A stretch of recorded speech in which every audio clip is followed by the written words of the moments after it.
President of the United States of America. He is distracting us from the people who are implementing policies in the House and in Congress against refugees, against black communities, against Muslim Americans.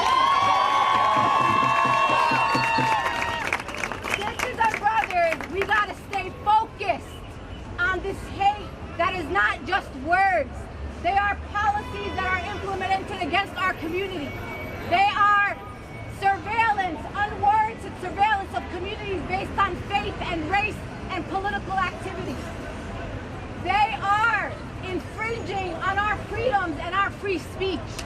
So don't let Donald Trump distract you from what's really happening in our community. Right.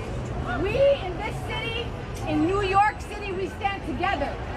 People of color, Jews, Muslims, Hindus, atheists, progressives, people of all walks of life, to say that in this city we stay united. And if you want to bring hate to our city, then bring it. And we're going to bring our unity, solidarity, and love, which is going to trump that. For people who are here who are not Muslim, I ask you to do something very simple as an individual citizen. When you see a Muslim woman that looks like me, a student in a train station, a mom with a stroller, say good morning, say good afternoon, say good evening, hold the door open. Send a message to your sisters and brothers, to your fellow New Yorkers, that you belong here, that we're sisters and brothers, and we got each other's back. Because I'll tell you this much, our community got your back.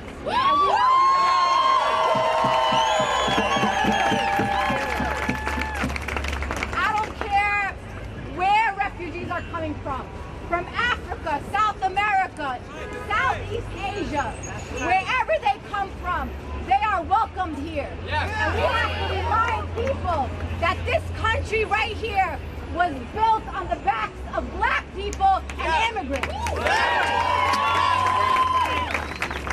We are not asking anybody for any favors. We are asking for the dignity and respect that we all right here deserve in the United States of America.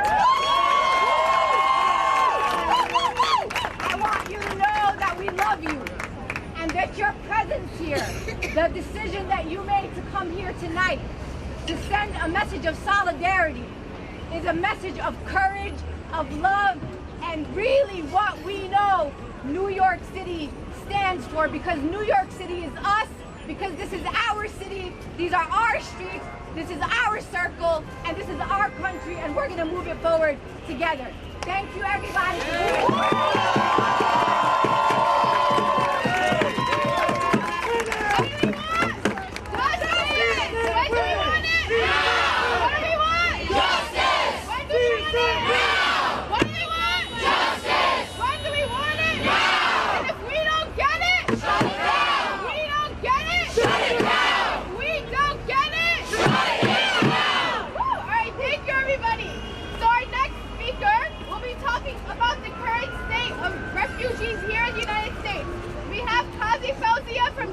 Rising up and moving.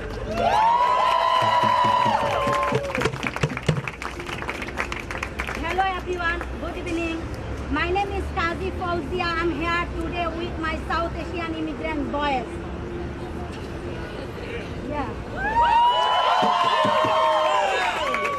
I work with Ram. Ram actually work for South Asian low-income immigrants and border crossers, migrants and refugees. We are here today to say we want to stop Donald Trump, a fascist guy. We have to work together. We have to organize us. We have to organize our refugees.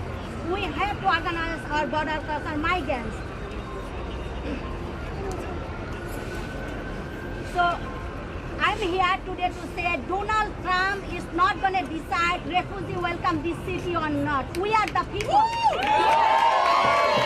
We will decide who is welcome and who is not. We can say Donald Trump not welcome this city. Our brothers and sisters welcome this city. I don't care also like Linda. I don't care the refugees where they come from.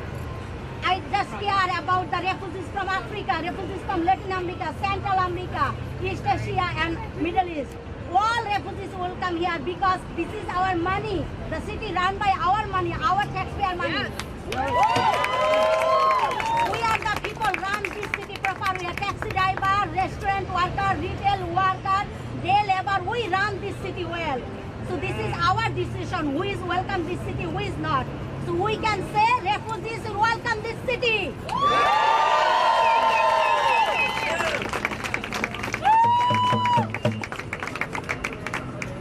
I'm doing live. What do we want? Justice! When do we want it? Now! Alright, thank you everybody. Next up, we have Jamila Khamini from the Queer Detainee Empowerment Project who works directly with refugees, and she's going to be telling you about some of their stories.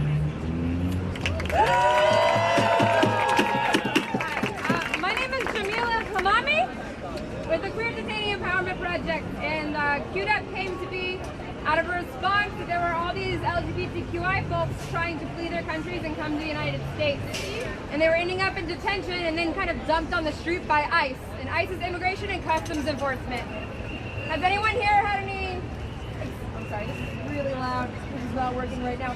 Has anyone here had any experiences with ICE? Raise your hand. Yeah? How many of you are Muslims that have had experience with ICE? It's a pretty big number over here in the crowd. So I'm just going to mention a couple stories of people that are currently in immigration detention that actually are not queer people. They're people that we've identified that are inside that are Syrian refugees.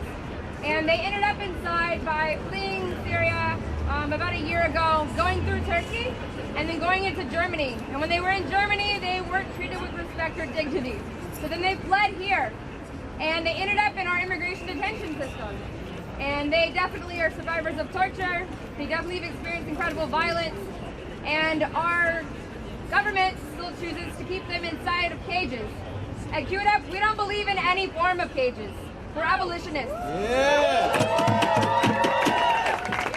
And refugees, asylum seekers, immigrants, any of these people, they are our siblings in struggle and they do not deserve to be inside. So, yes, thank you. So if you agree with us, I want you to chant with me real quick, okay? End cages now! End cages now! End cages now! End cages now! End cages now! End cages now! End cages now! End cages now! End cages now! This isn't just one story. There are tons of Muslims. There are tons of people that are on hunger strike right now in American detention facilities. And detention facilities are prisons. So there are 7 facilities right now that are under hunger strike.